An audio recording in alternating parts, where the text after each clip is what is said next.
planned trip. Now, former NASA astronaut Leroy Chiao joins me now live from Houston. You are the real deal, man. You are the astronaut, former International Space Station commander. And I'm so interested to hear from you what you believe Mr. Bezos, what he's doing here. What do you believe this kind of space tourism can bolster? Can it do for space exploration? Well, this is a very exciting moment. We've been waiting a long time, even for suborbital flights.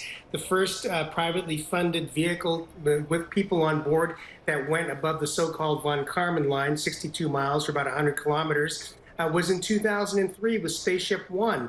And then since then, there was a claim that by 2005, we would be seeing regular parabolic flights into just the very reaches of space. And of course, here we are in 2021, and it hasn't happened yet. So it's been a long time in coming, but it's very exciting because it's about to happen.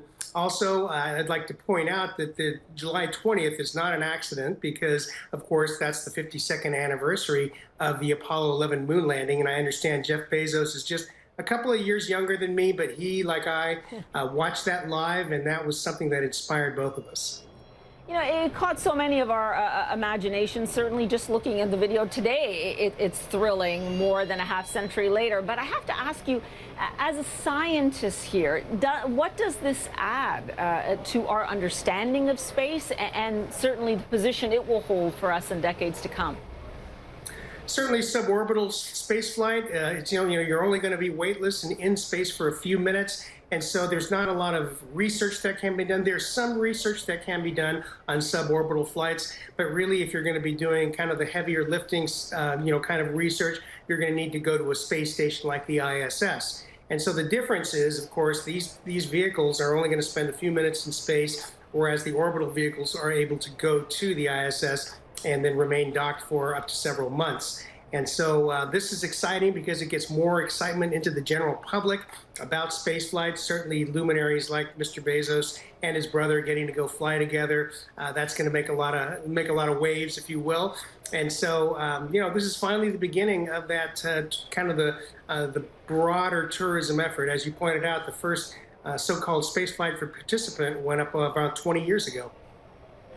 Yeah, and how would you assess the risk here? I mean, you literally had a lifetime of training practically before becoming an astronaut. This is different, of course. This is going to be categorized as space tourism. But still, I mean, you have to parachute out of that rocket as well. I'm interested to get your take on it. Certainly, anytime you're going to be putting energy into a vehicle to get it up out of the atmosphere, there's going to be risk involved, and this is no exception. You know, rocket engines are complex, a lot of moving parts. It has to work right every time, otherwise, you could have an issue. And so, yeah, the risk is significant, no question about it. The fact that the vehicle has flown 15 times previously successfully is a big confidence builder. And I think the fact that Jeff Bezos is going to fly on the first flight is a testament to his confidence in the vehicle. Interesting, I'm sure his shareholders and his, the board directors made sure that he had a succession plan in place and all the paperwork was signed before they let him go and sign up for this flight. Yeah, I'm sure, though, as you can relate, it's still that tough goodbye to your family just before you go up there. This really is the commercialization, though, of space in a way. Is it something you welcome? Do you think it will make our space exploration stronger by getting, first off, igniting the imagination of everyone around the world who can relate to it, but also getting certainly for-profit companies involved? Yes, on both counts. I think certainly the excitement it's going to generate, and as we see other luminaries start to fly, at least suborbital and perhaps orbital as well, that will generate more interest. And so I think that's the biggest contribution, and the fact that we are going to see if these commercial entities can make a profit, can stand on their own. It's still an open question after the first several hundred go and do this.